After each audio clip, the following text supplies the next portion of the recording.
একো নাই তেখেতসকলে আজি ২০-২৫ বছৰ ধৰি এই সমষ্টিৰ ৰাইজক প্ৰতাৰণা কৰি আহিছে, ঠগ প্ৰবঞ্চনা কৰি আহিছে আৰু সদায় ভয় ভীত কৰি পেলাই ৰাইজক তেখেতসকলে ভোট আদায় কৰি আহিছে।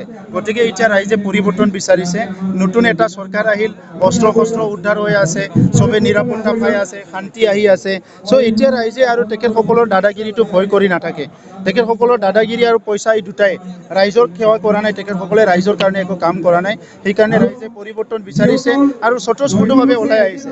আজি আমাৰ লৰেন্স ইছলাৰী ডাঙৰীয়াই BTR চুক্তিৰ স্বাক্ষৰকাৰী প্ৰাক্তন এপছুৰ আমাৰ জেনেৰেল ছেক্ৰেটাৰী, ইয়াৰ লগতে ফণীন বড়ো ডাঙৰীয়া, বহুখিনি নেতা জইন কৰিছে আৰু সেই নেতাবিলাকক আজি আমি আদৰণি জনাইছোঁ। আমাৰ দল এতিয়া অধিক শক্তিশালী হ'ল আৰু আমাৰ যিবিলাক আধৰুৱা কামবিলাক সেইটো লাহে লাহেকৈ আমি কৰি যাম। নতুন চৰকাৰৰ এটাই সংকল্প, দুৰ্নীতিমুক্ত এটা চৰকাৰ গঠন কৰিব লাগে।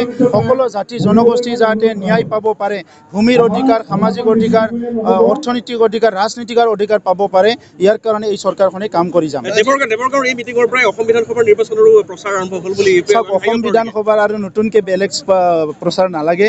যোৱা নিৰ্বাচনত যিখিনি প্ৰচাৰ হৈ আছে এইটোৱে অধিক হৈ আছে, কাৰণ ইয়াত কিছুমান মানুহক ভয় ভীত কৰি কিছুমান সমষ্টিত তেখেতসকলে জিকি গৈছিলে, কিন্তু এইবাৰ নিৰ্বাচনত BPF কোনো এটা চিট জিকিব নোৱাৰে, এইটো স্পষ্ট হৈ গৈছে। হাগ্ৰামাই যিবিলাক কথা কৈছে, কালি হাগ্ৰামা মহিলাৰ যিবিলাক কথা কৈছে, কি কৰিব ৰিয়েকশ্যন কি?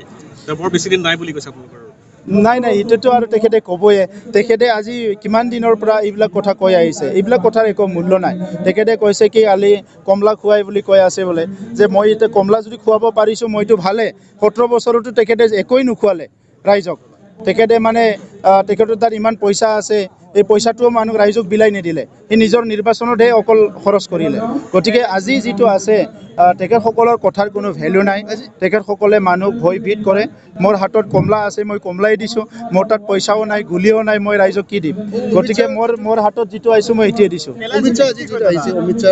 অমিত শ্বাহ ডাঙৰীয়াক আমি আদৰণি জনাইছোঁ। আজি আমাৰ BTRত তেখেতে আহিছে, তেখেতৰ পাৰ্চনেল এটা কাম লৈ আহিছিলে আৰু তেখেতে আকৌ গুচি গ'ল কোচবিহাৰলৈ। তেখেতক আমি জাষ্ট আমাৰ কাউন্সিল এৰিয়াত আহিছোঁ কাৰণে আমি তেখেতক আদৰণি জনাইছোঁ। এইটো দলৰ মাজত আলোচনা হ'ব। লৰেন্স ইছলাৰী আজি ডাঙৰীয়া জইন কৰিছে, তেখেতক আমাৰ দলত, কেন্দ্ৰীয় দলত এটা ভাল এটা বিষয়ববীয়া হিচাপে ৰখা হ'ব। বাকীখিনিকো বিষয়ববীয়া হিচাপে ইয়াত দায়িত্ব দিয়া হ'ব। বাকী কেণ্ডিডেটৰ যিটো কথা আমাৰ কমিটি আছে, কমিটিয়ে এইটো ঠিক কৰিব। কি কৈছে? নাই, সেইটো অলৰেডি তেখেতসকলক দিয়া হ'ল আৰু যিবিলাক ডিপাৰ্টমেণ্ট দিয়াৰ কথা আছে সেইটো আজি গধূলি নটিফিকেশ্যন হ'ব।